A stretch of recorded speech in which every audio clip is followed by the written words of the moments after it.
does the Pioneer come out of the blue? It's just there, or do you see it and now you have to No, I get see to it it? happened to be cloudy or something, and it was like a ghost coming Yeah. out. Yeah. And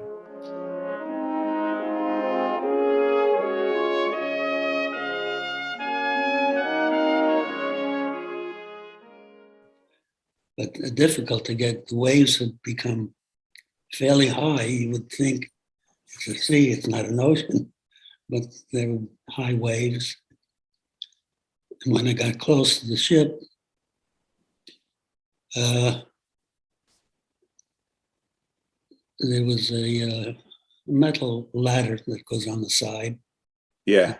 I grabbed onto one rung, and that took a long time for me to get up high enough to get over, because the waves, I pull up, go one step, and the waves would pull me so that I had to hold on for dear life. It was pulling me back. So I just had to stop and hold and then move one more rung. Yeah.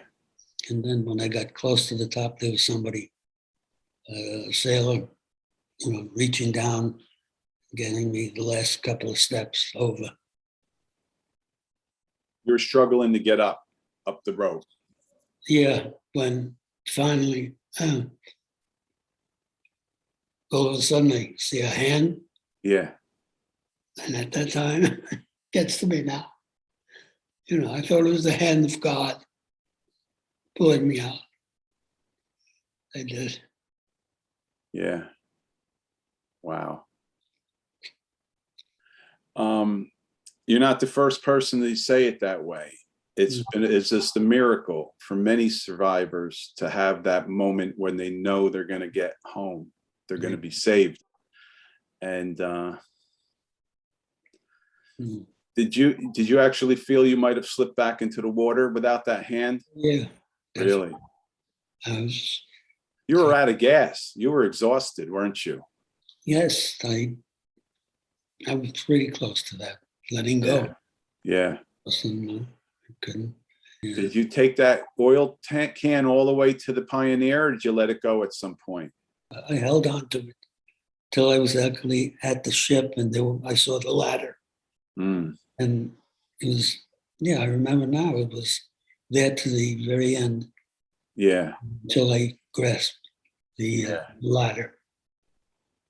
Yeah, definitely.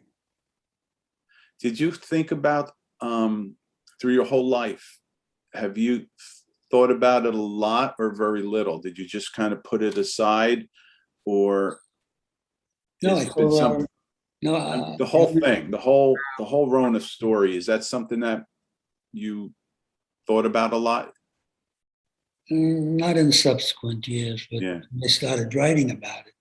Yeah. And then it started to come back, and I thought about it more. Over the last few years now, I guess that you're writing about it. You're hearing about this documentary, and you're probably talking to Rick about it a lot. It's all starting to come back to you. But through the years, it was something that you kind of pushed away. Well, I did something even more. Well, when we were discharged, and I forget where it was, and I got on the bus to Manhattan, I had carried a Japanese bayonet with me throughout the CBI era. Yeah. And I said to myself, why am I holding on to this? Who wants to hold on to a war? So I put it under the seat of the bus. Did you really? Left it. Yeah. And I just, that was a moment that I said, I'm finished.